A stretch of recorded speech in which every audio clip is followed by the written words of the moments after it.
नमस्कार साथियों, स्वागत है आपका फिर से मेरे यूट्यूब चैनल में।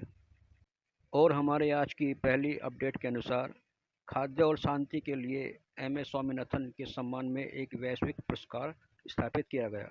प्रधानमंत्री नरेंद्र मोदी द्वारा भारत की हरित क्रांति के जनक प्रोफेसर एम.एस. स्वामीनाथन की स्मृति में खाद्य एवं शांति हेतु एम.एस. स्वामीनाथन वैश्विक पुरस्कार की स्थापना की गई है। और यह पुरस्कार विकासशील देशों में उन वैज्ञानिकों के योगदान को मान्यता देने के लिए दिया जाएगा जिन्होंने खाद्य एवं शांति की दिशा में काम किया है। और पहला पुरस्कार नई दिल्ली में आयोजित स्वामीनाथन शताब्दी अंतर्राष्ट्रीय सम्मेलन के दौरान नाइजीरियाई वैज्ञानिक डॉक्टर एरेनारे को प्रदान किया गया था। तो इसमें हमने पढ़ा है कि हरित क्रांति के जनक कौन थे? Professor M S. स्वामीनाथन। कौन थे? Professor M S. स्वामीनाथन। इसे आप याद रखना। और इसके अलावा और उनकी स्मृति में उन्हीं के नाम से खाद्य एवं शांति हेतु एक पुरस्कार की स्थापना की गई है। और पहला पुरस्कार प्राप्त करने वाले कौन से वैज्ञानिक हैं? डॉक्टर एरेनारे, जो कि नाइजीरिया के हैं। नाइजीरिया के वैज्ञानिक डॉक्टर एरेनारे को यह पहला पुरस्कार प्रदान किया गया था। यह सम्मेलन 7 से 9 अगस्त के बीच पूसा परिसर नई दिल्ली में आयोजित किया गया था। सम्मेलन का विषय था सदाबहार क्रांति जय खुशी का मार्ग। क्या था विषय? सदाबहार क्रांति जय खुशी का मार्ग। यह भी एग्जाम में आने वाला एक इम्पोर्टेंट पॉइंट है, इसे भी आप याद रखना। और इस विषय के बारे में यह भी लिखा है कि यह सभी के लिए भोजन सुनिश्चित करने के लिए प्रोफेसर स्वामीनाथन के आजीवन समर्पण को दर्शाता है। Professor M S. स्वामीनाथन, जिनका सितंबर 2023 में निधन हो गया, और इनके मरने के बाद 2024 में इन्हें भारत रत्न से भी सम्मानित किया गया है। इसे भी आप याद रखना कि 2024 में भारत रत्न प्रोफेसर एम.एस. स्वामीनाथन को मिला। 2023 में उनकी मृत्यु हो चुकी थी और 2024 में मरने के बाद उन्हें भारत रत्न का पुरस्कार अर्पित किया गया।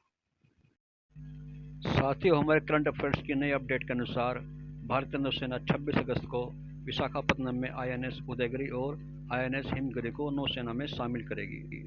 और ऐसा पहली बार होगा जब विभिन्न भारतीय शिपयार्डों के 2 प्रमुख युद्धपोतों को एक साथ नौसेना में शामिल किया जाएगा।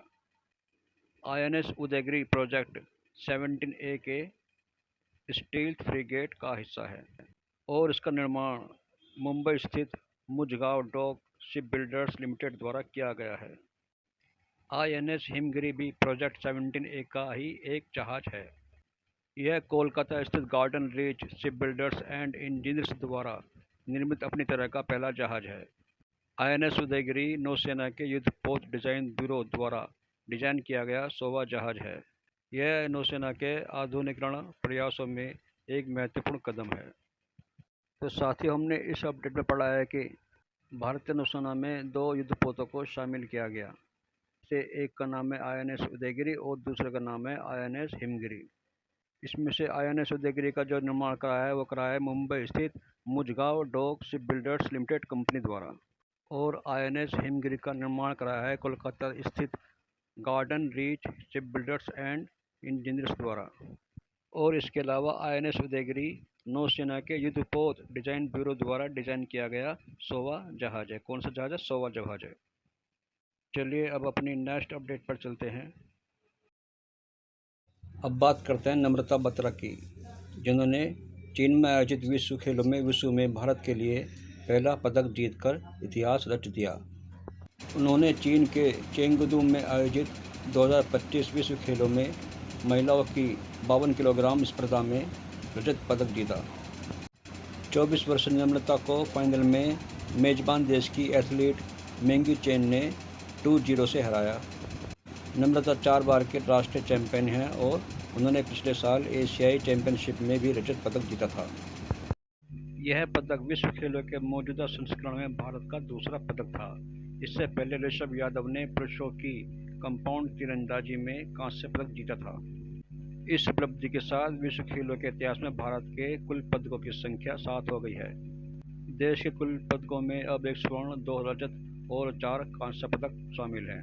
वुशु एक चीनी मार्शल आर्ट है और नम्रता बत्रा नाम की 24 वर्षीय महिला ने इसी वुशु नाम के चीनी मार्शल आर्ट में रजत पदक जीता है, जो कि विश्व खेलों में भारत द्वारा जीता गया वुशु नाम की इस मार्शल आर्ट प्रतियोगिता में पहला रजत पदक है। साथियों, ये विश्व खेल चीन में आयोजित किए जा रहे हैं और अब तक भारत इसमें 7 पदक जीत चुका है। अब अपने नेक्स्ट अपडेट पर चलते हैं और बात करते हैं गरुण दृष्टि नाम की एक प्रणाली की, जो कि साइबर अपराध से निपटने के लिए महाराष्ट्र सरकार द्वारा अपनाई गई है। मुख्यमंत्री देवेंद्र फडणवीस ने घोषणा की है कि साइबर अपराध से निपटने के लिए महाराष्ट्र के पास अब दुनिया की सबसे बेहतरीन प्रणाली और तकनीक है। सोशल मीडिया प्लेटफॉर्म पर आपराधिक गतिविधियों पर नज़र रखने और उन्हें रोकने के लिए गरुण दृष्टि टूल पेश किया गया है। यह घोषणा नागपुर में एक कार्यक्रम में की गई, जहां साइबर वित्तीय अपराधों से वसूले गए 10 करोड़ रुपए पीड़ितों को लौटा दिए गए। मुख्यमंत्री फडणवीस ने नागरिकों को असामाजिक तत्वों द्वारा नफरत, फर्जी खबरें और वित्तीय धोखाधड़ी फैलाने के लिए सोशल मीडिया के दुरुपयोग के बारे में आगाह किया और नागरिकों को सलाह दी गई है कि वे संदिग्ध वित्तीय धोखाधड़ी की तुरंत हेल्पलाइन नंबर 1930 और 1945 पर रिपोर्ट करें। गरुण दृष्टि को साइबर हैक 2025 प्रतियोगिता के तहत न्यूनतम लागत पर विकसित किया गया था और इसका स्वामित्व नागपुर पुलिस के पास है। इसकी लॉन्च के बाद से 30,000 सोशल मीडिया पोस्ट की जांच की गई है और 650 आपत्तिजनक पोस्ट हटा दिए गए हैं। तो दोस्तों, इसमें हमने पढ़ा है कि महाराष्ट्र सरकार ने एक बहुत ही उन्नत प्रणाली की शुरुआत की है, जिसका नाम है गरुण दृष्टि, और ये दुनिया की बहुत ही बेहतरीन और अच्छी तकनीकी है, जिसका कार्य साइबर अपराधों पर नज़र रखना है और इसका स्वामित्व नागपुर पुलिस के पास है। किसके पास है? नागपुर पुलिस के पास। इसे आप याद रखना।